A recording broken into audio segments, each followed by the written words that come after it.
Shalom, salam sejahtera bagi kita semua. Puji Tuhan, kita boleh bertemu kembali dalam merenungkan akan firman Tuhan. Dan pada saat ini ayat tema saya ambil di dalam Ibrani pasal 11 ayatnya yang ke-31. Karena iman, maka Rahab, perempuan sundal itu, tidak turut binasa bersama-sama dengan orang-orang durhaka, karena ia telah menyambut pengintai-pengintai itu dengan baik. Menarik di sini, dari beberapa banyak nama yang ada di dalam Ibrani pasal yang ke-11 tentang saksi-saksi iman, ada seorang perempuan sundal. Luar biasa. Dan saudaraku, banyak para pendeta yang mengkhotbahkan tentang Rahab.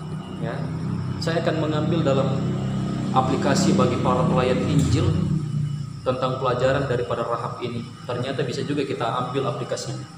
Siapakah Rahab itu? Ya, kita bisa mengenal Rahab di dalam cerita tentang Tuhan melalui Yosua, ya, meruntuhkan tembok Yeriko bersama-sama dengan orang-orang Israel. Arti nama Rahab sendiri adalah wide atau lebar, luas, jauh. Ya.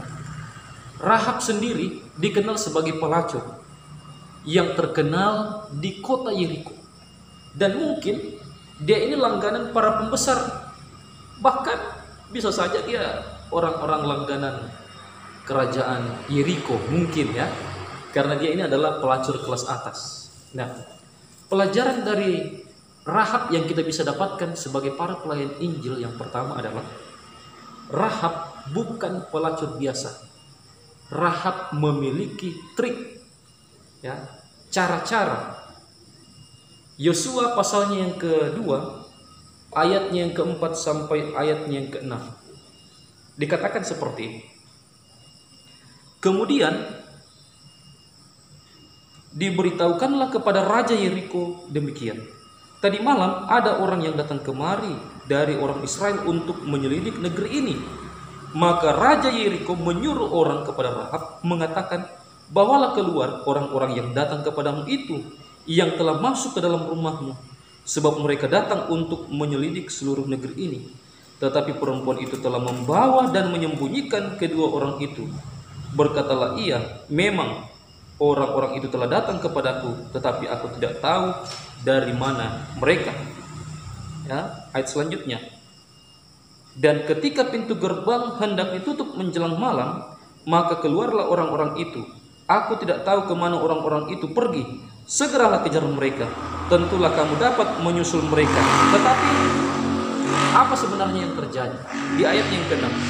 Tetapi perempuan itu telah menyuruh keduanya naik ke suatu rumah dan menyembunyikan mereka di bawah timbunan batang rami yang ditebarkan di atas soto itu. Saudaraku yang terkasih, perempuan itu telah menyembunyikan kedua pengintai itu ke atas suatu rumah, ya. Dan kita tahu ceritanya bersama. Trik yang dilakukan oleh Rahab, ya, yaitu dia lakukan itu dan dia katakan, mungkin dia sementara pergi, tetapi sebenarnya ada di loteng rumahnya. Nah, kita lihat kisah daripada Rasul Paulus dalam Kisah pasal 20 ayat 21. Aku senantiasa bersaksi kepada orang-orang Yahudi dan orang-orang Yunani supaya mereka bertobat kepada Allah dan percaya kepada Tuhan kita Yesus Kristus. Saudaraku yang terkasih, di dalam Gospel Workers halaman 18, penginjilan adalah satu hak istimewa. Para penginjil, para pengkhotbah firman Tuhan, ya, para pendeta, ketua jemaat, guru-guru, guru Injil, ini adalah hak istimewa. Mengkhotbahkan Injil Kristus Yesus adalah satu hak tertinggi dan petualangan yang paling mengagumkan yang pernah dipercayakan kepada manusia. Pekerjaan yang paling besar, usaha yang paling mulia, di mana manusia dapat ikut serta ialah mengarahkan orang-orang berdosa kepada anak domba Allah. Para pendeta sejati adalah mitra Tuhan dalam pelaksanaan maksud-maksudnya. Dan maksud-maksudnya ini, saudaraku, kita bisa belajar dari Rahab.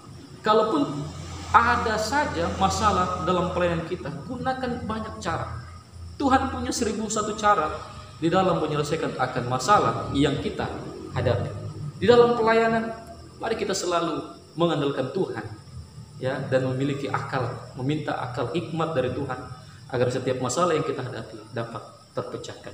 Karena kita ini adalah mengkhotbahkan, ya, tentang Injil Yesus Kristus, dan itu adalah panggilan yang tertinggi. Saudaraku, pelajaran yang kedua dari Rahab ini khusus kepada para pengkhotbah Injil, yaitu iman Rahab bertumbuh dari pendengaran akan berita firman Tuhan. Di dalam Roma 10 ayat 17. Jadi iman timbul dari pendengaran, dan pendengaran oleh firman Tuhan. Nah, kalau kita baca dalam Yosua pasal yang kedua, ayat yang ke-9 sampai ayat yang ke-10. Dan aku berkata kepada orang-orang itu, aku tahu bahwa Tuhan telah memberikan negeri ini kepada kamu, dan bahwa kengerian terhadap kamu telah menghinggapi kami, dan segala penduduk negeri ini gemetar menghadapi kami. Sebab kami mendengar bahwa Tuhan telah mengeringkan air laut Teberau di depan kamu, ketika kamu berjalan keluar dari Mesir, dan apa yang kamu lakukan kepada kedua raja orang Amori yang di seberang sungai Yordan itu, yakni kepada Sihon dan Og yang telah kamu tumpas. Kami mendengar. Ternyata orang-orang Yeriko, termasuk Rahab, sudah mendengar akan kuasa daripada Tuhan yang melakukan perkara-perkara yang besar selama bangsa Israel ini keluar dari tanah Mesir. Saudaraku, mendengar. Di dalam buku Pedoman Kependetaan kepada para pelayan Injil, perhatikan baik-baik ini. Penting bagi pemimpin, bagi kepemimpinan pendeta. Salah satu ayat yang paling menyedihkan dalam Alkitab ialah Kidung Agung 1 ayat 6. Aku dijadikan penjaga kebun-kebun, kebun anggurku sendiri tidak kujaga. Jika jemaat Anda akan dibangunkan kembali, Anda harus dibangunkan dulu. Itu maksudnya. Tak mungkin dimulai kebangunan rohani dalam jemaat Anda sampai itu sudah mulai dalam diri Anda. Ya. Jadi iman kita harus bertumbuh. Para pelayan Injil, guru-guru, TSPM, misioneri, bahkan secara khusus para pendeta, marilah kita bertumbuh dalam hal kerohanian terlebih dahulu, baru umat-umat kita akan bertumbuh. Kalau kita tidak bisa bertumbuh, kita tidak memiliki iman, iman kita kecil, ya, tidak memiliki iman yang besar, maka orang-orang yang akan kita pimpin akan sama seperti kita bahkan di bawah kita. Jadi kita harus menyelidiki firman Tuhan. Pelajaran yang ketiga daripada Rahab ini adalah Rahab sangat interest pada keselamatan. Di dalam ayatnya yang ke-12 sampai ayatnya yang ke-14. Ayatnya yang ke-12 dan ayatnya yang ke-13. Yosua pasal 2. Maka sekarang bersumpahlah kiranya demi Tuhan, bahwa karena aku telah berlaku ramah terhadapmu, kamu juga akan berlaku ramah terhadap kaum keluargaku.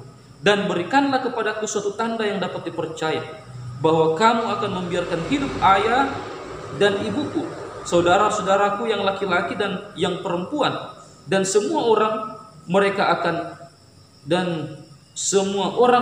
mereka, dan bahwa kamu akan menyelamatkan nyawa kami dari maut. Jadi kalau kita baca di sini, saudaraku, Rahab sangat interest bukan hanya kepada keselamatannya, tetapi kepada keluarganya juga, ayah, ibu, saudara-saudaranya, bahkan orang-orang yang bersama-sama dengan dia. Saudaraku yang terkasih dalam Tuhan, ya, marilah kita interest terhadap keselamatan, punya beban jiwa, memiliki kerinduan untuk membawa orang-orang datang kepada Tuhan. Usahakan, doakan, ya, lalu lawat mereka, doakan mereka, kunjungi mereka, bawa mereka dekat dengan Tuhan, sehingga mereka bertobat dengan sungguh-sungguh dan menerima keselamatan. Ya, di dalam Gospel Workers halaman 35, setiap gembala jemaat haruslah seorang evangelis. Mempromosikan program jemaat adalah penting, tetapi menambah jumlah anggota baru adalah utama. Ini tantangan bagi kita, menambah anggota jemaat yang baru. Ya, ini adalah tantangan kita. Mari kita terus berdoa, saudara-saudara, supaya di dalam buku keanggotaan jemaat setiap tahunnya bertambah anggota-anggota jemaat, ya, yang rindu untuk diselamatkan.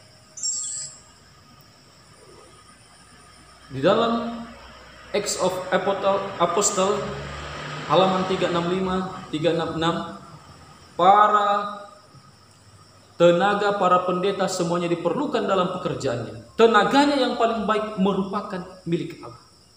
Ya. Ia tidak boleh menyibukkan diri dalam khayalan atau dalam usaha lain manapun yang menyelewengkan dirinya dari pekerjaannya yang besar itu.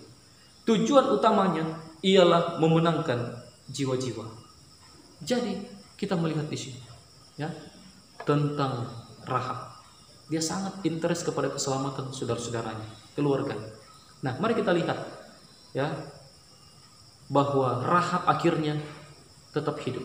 Tidak dibinasakan seperti sebangsanya orang Yeriko. Dalam Yesua pasal 6 ayat 17. Dan kota itu dengan segala isinya akan dikhususkan bagi Tuhan untuk dimusnahkan.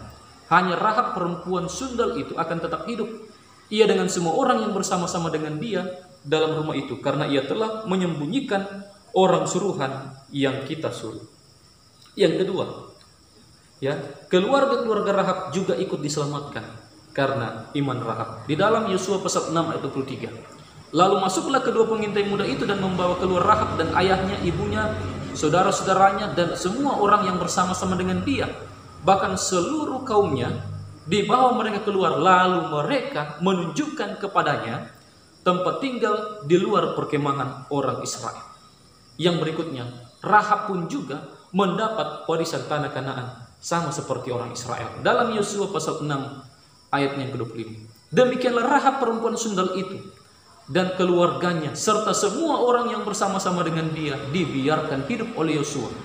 Maka diamlah perempuan itu di tengah-tengah orang Israel sampai sekarang, karena ia telah menyembunyikan orang suruhan yang disuruh Yosua mengintai Yeriko. Bahkan Rahab sendiri juga adalah bagian daripada nenek moyang daripada Daud dan Yesus Kristus. Di dalam Matius pasal 1 ayat yang ke-5, Salmon memperanakan Boas dari Rahab, Boas memperanakan Obed dari Rut, Obed memperanakan Isai, Isai memperanakan Daud. Ayat yang ke-6, Yakub memperanakan Yusuf, suami Maria yang melahirkan Yesus yang disebut Kristus. Jadi luar biasa. Tanpa Rahab, ya, mungkin Daud tidak ada. Tapi itulah Tuhan punya rencana bagi kita masing-masing. Nah, kita bisa simpulkan pelajaran Alkitab kita pada saat ini. Yang pertama, bahwa marilah kita meniru akan teladan Rahab, yaitu memiliki trik. Jangan kita menjadi hamba Tuhan, pendeta, guru-guru, TSPM yang ya biasa-biasa saja. Mari kita menjadi hamba Tuhan yang luar biasa. Amin, saudara. Yang kedua, marilah kita bangkit, ya, lebih mempelajari firman Tuhan supaya membangkitkan juga iman daripada umat Tuhan yang kita pimpin. Lalu yang berikut, marilah kita memiliki beban jiwa agar sama seperti Rahab, ya, kita mendapatkan hidup, keluarga kita, bahkan lebih daripada itu, kita pun juga akan mendapatkan warisan tanah Kanaan surga. Kiranya renungan pada saat ini boleh menjadi berkat bagi kita semua. Saya dalam nama Yesus. Amin.